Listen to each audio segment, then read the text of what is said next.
Did I just close my laptop? Yes. Did I need it for this video? Also yes. We'll see. We'll see how this goes, because doesn't seem like it's on the best track right now. Alright. Hi guys, it's me again, and today I'm guess what, doing something different from my previous videos.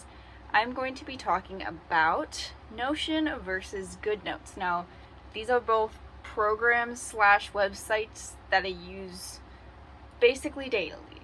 And if you don't know what they are, they're sort of like organizational note-taking applications. First, let's talk about Notion. Now, Notion is a website that you can get as an app as well. I mainly use it on my laptop, which is why I said website first, but it's also an app on, I think, any device. Because I have it on my iPad and I have it on my phone, which is an Android phone, and it's free. So that is honestly one of the biggest upsides, is that you don't have to pay anything for it. And it's really good for typing out notes.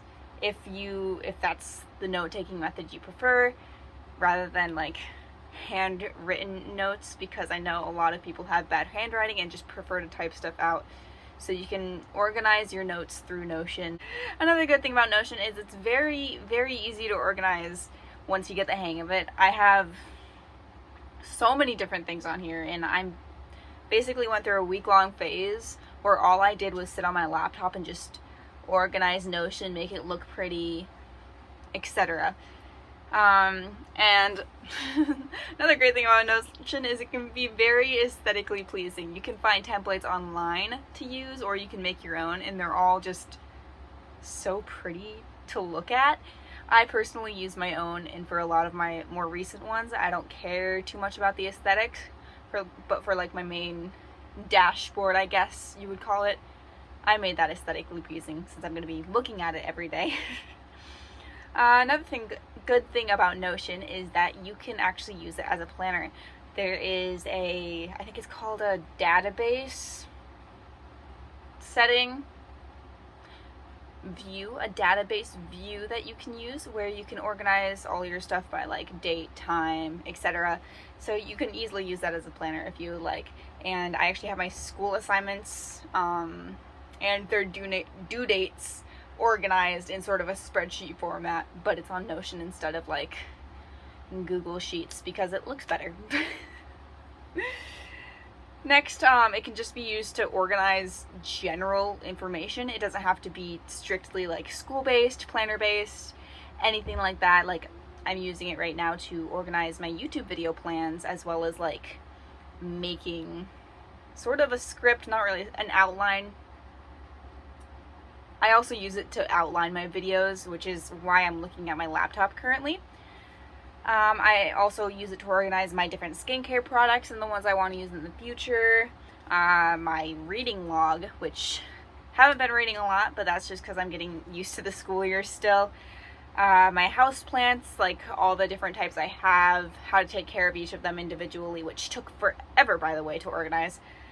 But I, once again, organize my school assignments, which I feel like is one of the best uses for Notion overall. But yeah, it can be used to organize basically anything and everything you could possibly imagine.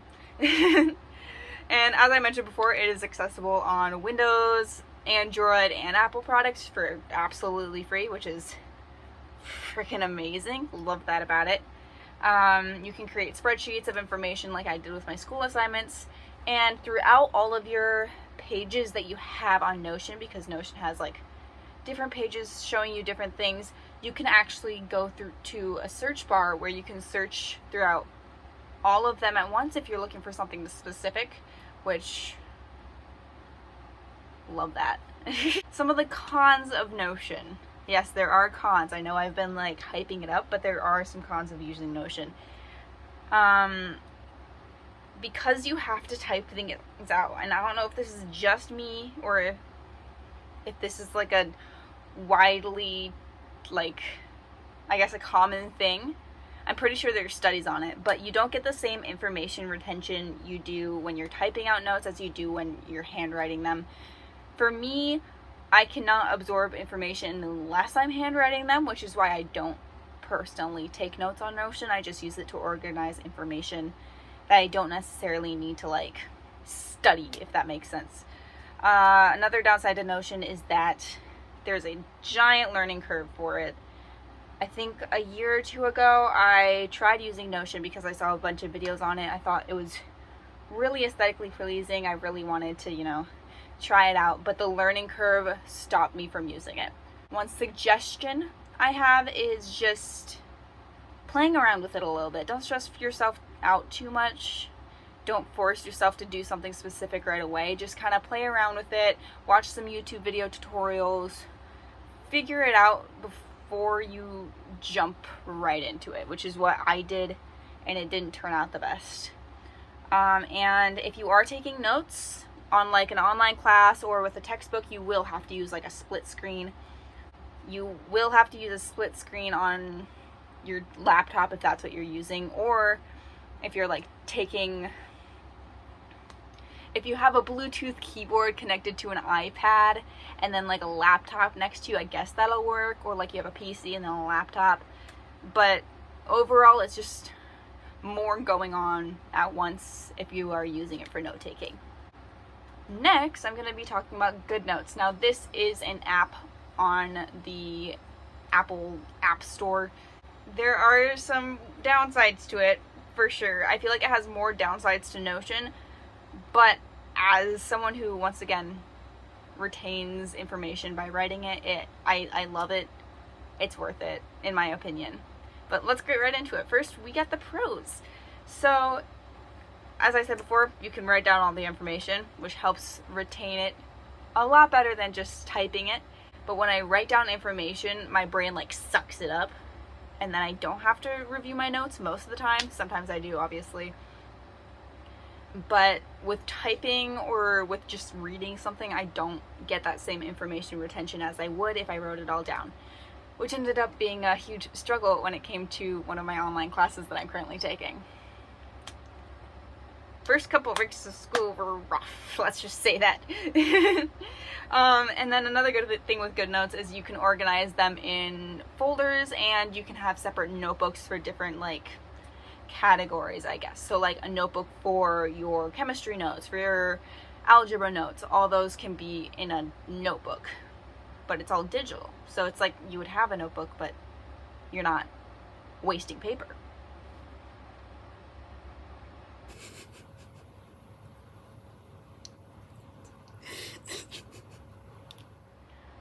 Another good thing about GoodNotes is documents can be imported, edited, and viewed throughout the app.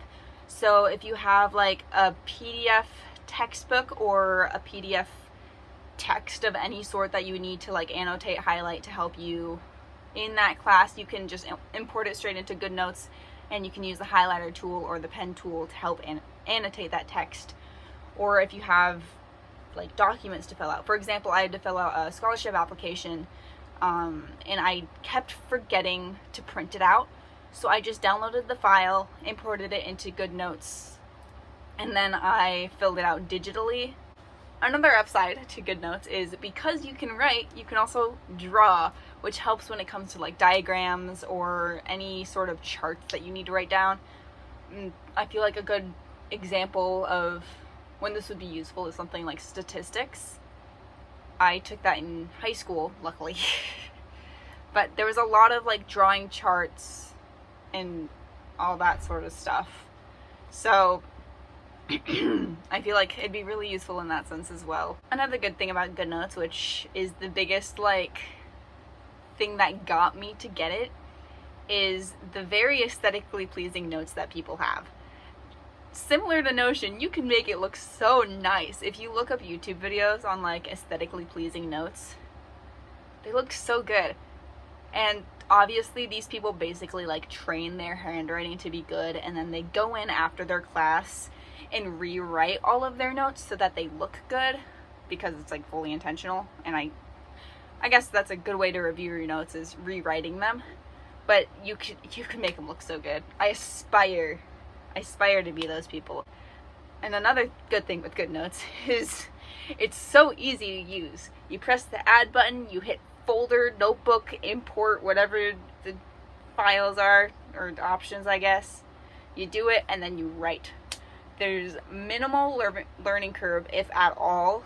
It's sort of self-explanatory, and so you can jump right in without having to worry about like spending a full day just learning how to use it.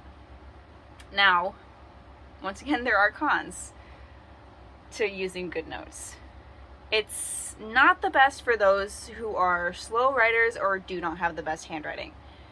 I tend to be a slower writer just because I guess I have nicer handwriting, but I don't have perfect handwriting by any means.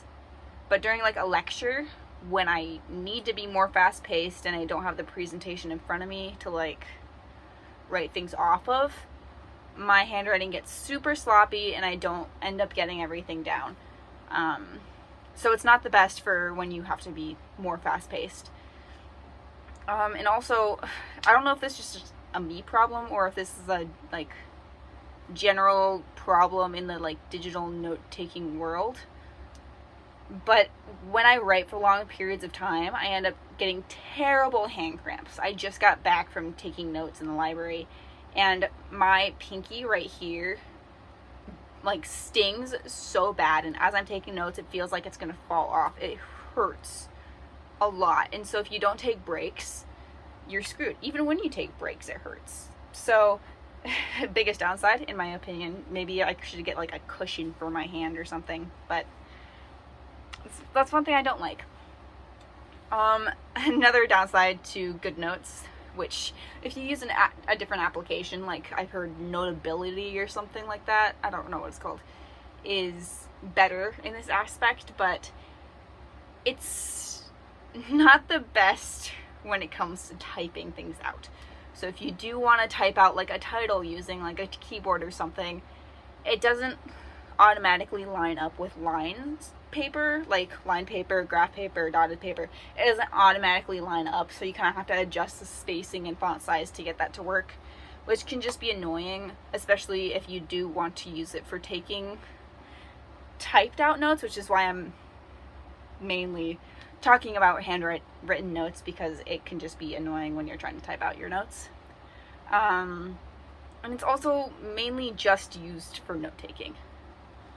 Obviously, you can use it in other aspects, like I use it to plan out like crochet and knit designs because I have that drawing aspect, but that's something you can easily do in like a Google Doc or once again on Notion.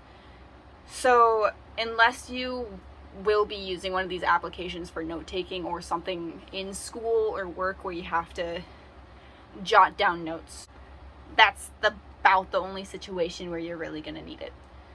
I will put some examples on the screen of like other things I use it for, because I know there's quite a bit, but a lot of the stuff I used to use it for, I've now transferred to Notion just because it's easier and I can carry it around with me. Another downside that I also found as an Android user is that it is only an Apple product. I mean, this won't be a problem for anyone who has like an iPhone and iPad, a Mac, like that won't be a problem, but as someone who has a Windows computer, an Android phone, a Windows PC, and then one iPad, which is the only Apple device I have, I'm not able to look at my GoodNotes documents on my phone or my computer, which is kind of obnoxious if I want to be like on the go. I have to take a screenshot or take a picture of it. Not the best. And I feel like the next biggest downside, in my opinion, is that it does cost money. It is like, I think $8, which is quite a lot of money. Once again, I personally think it's worth it just because I really enjoy like handwriting my notes and the features of having digital notes rather than like using up a whole notebook just to take notes. I find it better despite the hand cramps. So yeah, the biggest downside in my opinion is that it does cost quite a bit of money, but I love both of these. I would never abandon GoodNotes just to solely use Notion just because of that handwritten aspect. Obviously, like, if you type your notes, that has nothing to do with you. I highly recommend using Notion. But if you do prefer to take like handwritten notes, GoodNotes might be a great option for you. Or if you find another better app, please comment below, please. Please. That maybe is free, or that I guess has better features or whatever. I don't know. If you find something, let me know. If not, I feel like GoodNotes is a really good option, or as I mentioned earlier, another application called Notability. I haven't used it, so I can't really give you any feedback on that one. But anyway, I hope you guys enjoyed this video. I know it was a bit different, but I hope to do more sort of organization and planning videos like these in the future. If you liked it, give it a thumbs up. I will add it to a new playlist, so if you do like only a specific category of my videos, they will all be in their own specified playlist, just because this is like a hobby channel. It's of everything I enjoy doing. So I hope to get a more regular upload schedule. I gotta figure out my school schedule first. But I hope you enjoyed the video, and have a good day. Bye!